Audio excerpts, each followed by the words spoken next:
ठरलं तर मग आजच्या भागात आपण पाहणार आहोत की सायली आणि अर्जुन दोघांनी आता जेवण केलेलं असतं आणि त्यानंतर सायली अर्जुनला म्हणते की खरं तर आज मी इथे येणारच नव्हते. त्यावरती आश्चर्यचकित होऊन अर्जुन विचारतो की का? तर सायली त्याला म्हणते कारण तुमची डबा विसरायची सवय मला मोडायची होती. तर सायली पुढे अर्जुनला म्हणते की मी जर तुमच्यासाठी डबा घेऊन आले नसते तर तुम्ही उपाशी राहिला असता, म्हणून विचार केला आणि इकडे आले. आणि तसंही आपलं कॉन्ट्रॅक्ट संपत आहे त्याच्याविषयी सुद्धा मला थोडं बोलायचं होतं.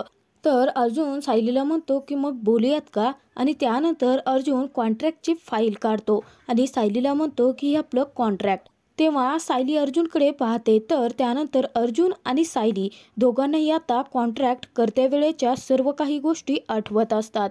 तर सायली अर्जुनला सांगत असते की माझ्याकडे आता कोणताही प्रस्ताव उरलेलाच नाही, तुमचं हे कॉन्ट्रॅक्ट मला मान्य आहे. तर अर्जुनला आठवत असतं की त्याने सायलीला सांगितलं होतं की हे कॉन्ट्रॅक्ट 1 वर्षासाठी असेल, मधुभावना सोडवण्यासाठी निदान 1 वर्ष तरी लागेलच.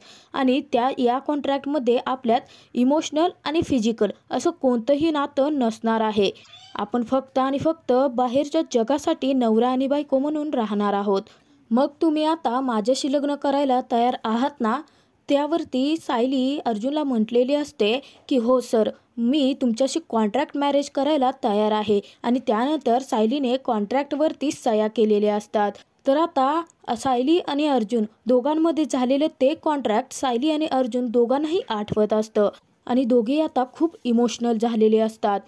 तर इकडे आता सायली विचार करते की या वाटेवरती जेव्हा चालण्याचा विचार केला होता तेव्हा असं कधी वाटलंच नव्हतं की पुढे जाऊन मी यांच्यात इतकी गुंतेन. तर तिथे अर्जुन सुद्धा विचार करत असतो की जेव्हा हे कॉन्ट्रॅक्ट केलं होतं तेव्हा असं वाटलंच नव्हतं की मी मिसेस सायलीच्या प्रेमात पडेल आणि आता याचीच शिक्षा म्हणून मिसेस सायली माझ्यापासून कायमच्या दूर जातील असं म्हणून अर्जुन खूप इमोशनल झालेला असतो. अर्जुनला सायलीचं हे जाणं सहनच होत नसतं. तर इकडे आता नागराजचा पाठलाग करत प्रिया आलेली असते आणि नागराजच्या चाळ्यात अडकलेली असते. तर नागराज आता प्रियाला म्हणतो की तू अरविंद पवार यांच्याशी माझ्यासोबत झालेले जे काही बोलणं आहे ते जाऊन दादाला सांगशील ना? चुगल्या करण्याची घाणेरडी सवय तुझी अजून गेलेलीच नाही आहे. तेव्हा प्रिया खोटं हसू आणते आणि नागराजला म्हणते की मी का चुगल्या करेन? तर नागराज पुढे प्रियाला म्हणतो की मी ना तुला आता चांगलाच ओळखतोय. तुझ्या या चुगल्या करण्याने दादा मला घराच्या बाहेर हाकलेल आणि त्यानंतर मी तुला असाच सोडून देईल असं वाटतं का तुला? तेव्हा प्रिया खूप घाबरलेली असते. तू तन्वी नसल्याचे सगळे पुरावे माझ्याकडे आहेत आणि ते पुरावे जर मी दादा त्याच्या समोर जर फेकले ना तर 1 मिनिटात तो तुला घराच्या बाहेर हाकलेल. तर इकडे आता ऑफिसमध्ये सायली अर्जुनला सांगते की आता निर्णय घ्यायची वेळ आली आहे. आपल्या हातात शेवटचे 48 तास उरले आहेत आणि त्यानंतर आपलं कॉन्ट्रॅक्ट आता संपणार आहे. तेव्हा धक्क्यानेच अर्जुन सायलीकडे पाहायला लागतो. तर सायली पुढे आता अर्जुनला सांगते की आता 1 वर्ष झालं आहे परंतु आपलं काम अजूनही पूर्ण झालं नाही. तेव्हा अर्जुन सायलीला सांगतो की मला वाटलं होतं की आपलं हे काम 1 वर्षात पूर्ण होईल, परंतु कोर्ट केसेसमध्ये काय होईल हे फास्ट होईल का नाही ते आपण सांगू नाही शकत. आणि म्हणूनच या कॉन्ट्रॅक्टमध्ये आपण एक क्लॉज घेतला होता म्हणजे आपल्या म्युच्युअल कन्सर्टने. तेव्हा अर्जुनला आता त्याचा मराठी अर्थच माहीत नव्हतं. तेव्हा सायली लगेच म्हणते की सहमतीने, आपल्या सहमतीने. तेव्हा अर्जुन म्हणतो राईट. तर अर्जुन पुढे सायलीला सांगतो की आपल्या एकमेकांच्या सहमतीने, जोपर्यंत आपण एकमेकांच्या सहमतीने कोर्टात डिवोर्स पेपर देत नाहीत तोपर्यंत आपलं हे कॉन्ट्रॅक्ट संपणार नाहीये. तेव्हा सायलीला आता अर्जुन आणि सायली या दोघांमध्ये झालेला तो करार आठवतो की अर्जुनने सायलीला सांगितलेलं असतं की 1 वर्षानंतरची डेट लिहिली गेली आहे आणि त्याच नंतर आपण हे डिवोर्स पेपर कोर्टात सबमिट करायचे आणि त्यानंतर आपलं डिवोर्स होईल आणि आपण कायमचे वेगळे होणार आहोत. तेव्हा सायली अर्जुनला म्हणालेली असते की मी जगातली पहिली मुलगी अशी आहे सर की जी घटस्फोटाच्या पेपरवर आणि लग्नाच्या कराराच्या पेपरवरती एकाच दिवशी सह्या करते आहे. तर अर्जुन सायलीला सांगतो की आता तोपर्यंत आपल्याला या कॉन्ट्रॅक्टच्या टर्म्स आणि कंडिशन आता पाळाव्या लागतील. तर इकडे आता नागराज प्रियाला चल निघीतून म्हणत असतो. त्यावरती प्रिया हसत असते. तर नागराजला आता प्रियाचं वागणं समजतच नाही. तर प्रिया नागराजला म्हणते की तुमच्याकडे खूप पत्ते असतील हो, परंतु माझ्याकडे एक हुकुमाचा पत्ता आहे. आणि तुम्ही एक गोष्ट विसरत आहात. मला खोटी तन्वी बनवून या घरात कुणी आणलं? तुम्ही. मला तयार कोणी केलं? तर तुम्ही. आणि आता या सगळ्या प्रकरणामध्ये रिस्क मी घ्यायची. परंतु आता हे सगळं बास झालं. माझ्यासोबत स्वतःसारखंच सरळ वागायचं. फक्त तुमच्याच नाही तर त्या महिपती आणि साक्षी यांच्याही नाड्या माझ्या हातात आहेत, एवढं लक्षात ठेवा. अशी प्रियाने डायरेक्ट नागराजला धमकीच दिलेली असते. तर नागराज प्रियाला म्हणतो की अच्छा, म्हणजे आत्तापर्यंत छुपे वार करत होतीस तर तू. त्यावर प्रिया म्हणते की हो, आता माझ्या केलेल्या वारापासून स्वतःला वाचवून दाखवा आता. तर इकडे आता सायली चिडलेली असते आणि ते अर्जुनला म्हणते की मग असं हे प्रकरण अजून किती दिवस आपण सुरू ठेवायचं आहे? अजून किती दिवस आपण घरच्यांची अशी फसवणूक करायची आहे? आणि त्यात आता आईने माझ्याकडून नातवांची अपेक्षा केली आहे. सर, जेव्हा आई मला जीव लावतात ना, तेव्हाच मला अपराधी असल्यासारखं वाटतं. आणि मुळात आता मला या फसवणुकीचं ओझं सहन होत नाहीये.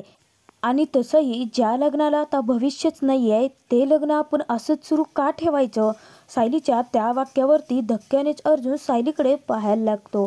तर इकडे आता सुभेदारांच्या घरी कल्पना पूर्णाईंना विचारते की तुमचा मेडिकल कॅम्प कसा झाला? त्यावरती पूर्णाई म्हणतात की अगं मस्त झाला. आणि आपला अश्विन पेशंटची इतकं प्रेमाने वागत बोलत होता ना, की मला असं वाटतं की त्याच्या त्या गोड बोलण्यानेच अर्धे पेशंट तर बरे होत असतील. आणि तुला माहिती आहे का कल्पना, की त्याचे सिनियर डॉक्टरसुद्धा अश्विनचं आपल्या खूप कौतुक करत होतात. आता एकदा का आपल्या अश्विनवरती अक्षता पडल्या की आपण या जबाबदारीतून मोकळ्या झालो. तेव्हा कल्पना म्हणते की हो पूर्णाई, माझ्यासुद्धा मनात हेच चाललं होतं. तर पूर्णाई कल्पनाला सांगतात की या विषयाबाबत अर्जुनला बोल. तर कल्पना पूर्णाईंना म्हणते की हो पूर्णाई, परंतु अश्विनसमोर हा विषय काढायचं म्हटलं की मला खूप घाबरल्यासारखं होतं. ज्या मुलीकडून त्याची प्रेमात फसवणूक झाली आहे ना, तेव्हापासून आपला अश्विन खूप हळवा झाला आहे. त्यावरती पूर्णाई कल्पनाला सांगतात की मला तुझी भीती कळते आहे, परंतु त्याच्याशी या विषयासंदर्भात बोलायला तर हवं आहे ना. तर कल्पना पूर्णाईंना सांगते की हो, मी आता योग्य त्या वेळेची वाट बघेन आणि लग्नाच्या विषयासंदर्भात अश्विनशी नक्की बोलेन. तर कल्पना आणि पूर्णाई दोघी आता खूप खुश असतात. तर अर्जुन इकडे आता सायलीला सांगत असतो की आपण आता मधुभाऊंची जास्त फसवणूक नाही करू शकत.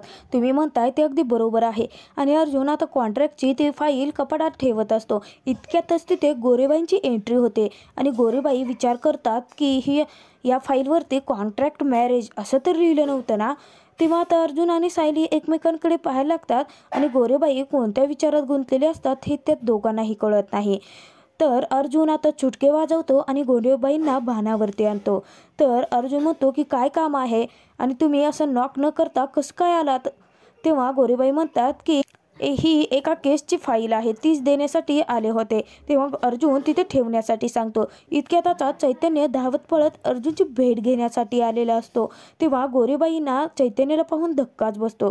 तर गोरेबाई विचार करतात की मी 2 दिवस सुट्टीवरती होते तेव्हा इथे खूप बदल झाले आहेत. चैतन्य सर अचानक इथे कसे काय आले? तर अर्जुन तिथे आता गोरेबाईंना सांगतो की तुम्ही गेलात तरी चालेल आणि तो गोरेबाईंना तिथून जाण्यासाठी सांगतो. तर आता ऑफिसमध्ये आलेलं चैतन्य तिथे खूप मोठा बॉम्ब फोडत अर्जुनला सांगतो की अर्जुन, जेलमध्ये त्या महिपतीकडे मोबाईल आहे. म्हणजे साक्षीच्या मोबाईलवरती त्याचा फोन आला होता आणि साक्षीचा मोबाईल माझ्या हातात होता. जेव्हा मी फोन रिसीव्ह केला तेव्हा मी महिपतीचा आवाज बरोबर ओळखला. तेव्हा अर्जुन सायलीला धक्का बसलेला असतो. अर्जुन धक्क्याने चैतन्याला विचारतो की व्हॉट, म्हणजे साक्षी अजूनही त्या महिपतीची मदत करते आहे? परंतु हे कसं काय पॉसिबल आहे चैतन्य? तर तिथे पुढे चैतन्य अर्जुनला आता दुसरा धक्का देत म्हणतो की त्याच्यापेक्षाही मोठी न्यूज आहे. महिपत फोनवरती मधुभाऊंबद्दल काहीतरी बोलत होता. तेव्हा अर्जुन आणि सायलीला खूपच मोठा धक्का बसलेला असतो. तर आता मधुभाऊंचा विषय निघाल्यामुळे ते दोघे खूप घाबरलेले असतात. तर इकडे आता प्रिया विचार करत असते. इतक्यातच गोरेबाईंचा प्रियाला फोन आलेला असतो. तर फोन रिसीव्ह करायच्या आधी प्रिया म्हणते की आता या बाईने तरी मला चांगली बातमी द्यावी. तेव्हा गोरेबाई प्रियाला सांगतात की अर्जुन सरांचे संपूर्ण केबिन अख्खं ऑफिस चालून झालं, परंतु मला कॉन्ट्रॅक्ट मॅरेजची फाईल कुठेही भेटली नाही. परंतु प्रिया मॅडम, मला आज ना एक गोष्ट खटकली. तेव्हा प्रिया विचारते की काय? तर आता तिथे साक्षी गोरेबाई आता खूप मोठं बॉम्ब फोडत प्रियाला सांगतात की आमच्या ऑफिसमध्ये चैतन्य सर अर्जुन सरांना भेटण्यासाठी आले होते. तेव्हा प्रियाला मोठा धक्का बसतो. तर प्रिया त्यांना म्हणते की चैतन्य गडकरी तिथे कशासाठी आला होता, काही माहिती मिळाली आहे का तुम्हाला? तेव्हा गोरेबाई सांगतात की नाही प्रिया मॅडम, परंतु मला असं वाटतं की त्यांच्यातलं भांडण मिटलं आहे का? तर प्रिया गोरेबाईंना सांगते की मला याबाबत काहीच माहीत नाही. तर फोन ठेवल्यानंतर प्रिया खूप घाबरलेली असते आणि विचार करते की या साक्षीचं त्या चैतन्याकडे लक्ष आहे की नाही. तर इकडे आता रागाला पेटलेली प्रिया लगेचच साक्षीला फोन लागते आणि साक्षी प्रियाला विचारते की अर्जुनच्या कॉन्ट्रॅक्ट मॅरेजची फाईल तुला भेटली आहे का? तेव्हा चिडलेली प्रिया साक्षीवरती वसकते आणि म्हणायला लागते की त्याचं काम सुरू आहे ग, आधी ना तुझ्या पायाखाली जे जळते आहे ना ते बघ. तेव्हा साक्षीला प्रियाला काय म्हणायचं असतं तेच समजत नाही. तर प्रिया म्हणते की मला आत्ता सांग की चैतन्य कुठे आहे, तुला माहिती आहे का? तेव्हा साक्षी प्रियाला सांगते की आमचा फक्त साखरपुडा झाला आहे आणि म्हणून आम्ही एकमेकांच्या हातात हात घालून बसत नाही. आता कुठेतरी तो कामाला गेला असेल ना. तेव्हा प्रिया म्हणते की तो कुठे गेला आहे नक्की, मी सांगू का? तेव्हा प्रिया बॉम्ब फोडत साक्षीला सांगते की चैतन्य आत्ता अर्जुनच्या ऑफिसमध्ये आहे. तेव्हा साक्षीला मोठा धक्काच बसतो. तर इकडे आता चैतन्याने बॉम्ब फोडताच सायली आणि अर्जुन खूप घाबरलेले असतात. तर सायली रडकुंडीला आलेली असते आणि ती अर्जुनला म्हणते की अहो आता मधुभाऊंना काही होणार तर नाही आहे ना. तर ती चैतन्याला म्हणते की मधुभाऊंच्या बाबतीत महिपती शिकरे काय बोलत होता, तुम्ही ऐकलं नाहीत का? तेव्हा चैतन्य सांगतो की मला असं वाटतं की त्याला समजलं असणार आहे की फोनवरती साक्षी नाही आणि म्हणूनच त्याने फोन कट केला असणार आहे. तर सायली खूप पॅनिक झालेली असते, खूप घाबरलेली असते. ती अर्जुनचा हात पकडते आणि म्हणायला लागते मधुभाऊंना काही होणार तर नाही आहे ना, मला खूप भीती वाटते आहे. महिपती आणि मधुभाऊ एकाच जेलमध्ये आहेत, त्यांना काही झालं तर आता अर्जुन सायलीची समजूत घालून तिला शांत करतो आणि सायलीला सांगतो की मी तिथे आता पोलीस स्टेशनमध्ये इन्स्ट्रक्शन देऊन ठेवतो की मधुभाऊंच्या सिक्युरिटीवरती जास्त लक्ष ठेवा, त्यांना काहीही नाही होणार आणि मी तुम्हाला त्यांची भेट घालण्यासाठी घेऊन जाईन, तुम्ही रिलॅक्स राहा. तर तडकपणे आता अर्जुनने सायलीला जेलमध्ये मधुभाऊंची भेट घालण्यासाठी आणलेलं असतं. तर अर्जुन सायलीला सांगतो की हे बघा, मी आधीचेच इथल्या पोलिसांना वॉर्न करून ठेवलं आहे, तुम्ही रिलॅक्स राहा, मधुभाऊंना काहीही नाही होणार आहे. इतक्यात मधुभाऊ येतात. जेव्हा सायली मधुभाऊंना डोळे भरून बघते तेव्हा सायली आता पळत येऊन घट्ट मिठी मारते. तर मधुभाऊ सायलीला विचारतात की जावई बापू आणि तुम्ही दोघे आज इथे कसे काय आलात? तर अर्जुन मधुभाऊंना सांगतो की तुमची भेट घेण्यासाठी आणि तुम्हाला काही होऊ नये म्हणून आलो आहोत. तेव्हा मधुभाऊंना काहीच समजत नाही. तर सायली मधुभाऊंना सांगते की मधुभाऊ इथे ना महिपती शिकरे याच जेलमध्ये आहे, त्याने तुम्हाला काही त्रास नाही दिलाय? तेव्हा मधुभाऊ म्हणतात अगं तो मला का त्रास देईल आणि तो इथे याच जेलमध्ये आहे ही गोष्ट मला माहिती आहे साऊ.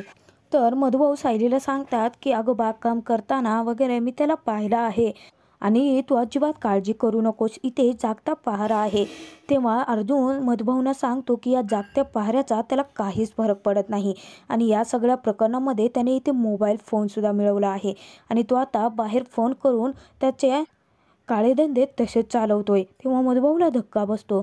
तर सायली मधुभाऊंना सांगते की तो फोनवरती तुमच्याचबद्दल काहीतरी बोलत होता मधुभाऊ आणि मला म्हणूनच भीती वाटली, म्हणून आम्ही तुम्हाला भेटण्यासाठी आलो आहोत. इथे ना तुम्ही खूप सावध राहा मधुभाऊ, स्वतःची काळजी घ्या. तर पुढील भागात आपण पाहणार आहोत की कल्पनाने आता सगळ्यांना बोलावून घेतलेलं असतं. तर कल्पना त्या सर्वांना सांगत असते की आता आपल्याला एक सेलिब्रेशन करायचं आहे. तेव्हा अस्मिता जाम खुश होते आणि म्हणायला लागते कसलं सेलिब्रेशन? तेव्हा कल्पना तिथे सर्वांना सांगते की अर्जुन आणि सायलीच्या लग्नाला 1 वर्ष पूर्ण होते आणि त्यांचंच ॲनिव्हर्सरीचं सेलिब्रेशन मला करायचं आहे, तुम्ही यात सगळ्यात माझी मदत कराल का? तेव्हा आता अर्जुन सायलीच्या ॲनिव्हर्सरीचं सेलिब्रेशन नाव ऐकताच पूर्णाई आणि अस्मिताचं तोंड पडलेलं असतं. तर अर्जुन सायली मधुभाऊंची भेट घेऊन आता घरी आलेले असतात. तेव्हा सायली एकटक अर्जुनच्या घराकडे पाहते. अर्जुन सायलीला विचारतो की काय बघताय तुम्ही? तर सायली म्हणते की आता कॉन्ट्रॅक्टप्रमाणे 2च दिवस हे घर माझं आहे आणि जाता जाता या घराला बघते आहे आणि आपलं कॉन्ट्रॅक्ट जरी आपलं लग्न खोटं असलं ना तरीसुद्धा या घराशी असलेलं माझं नातं कधी खोटं नव्हतं. तेव्हा सायली खूप इमोशनल झालेली असते. तर अर्जुन सायलीकडे पाहायला लागले.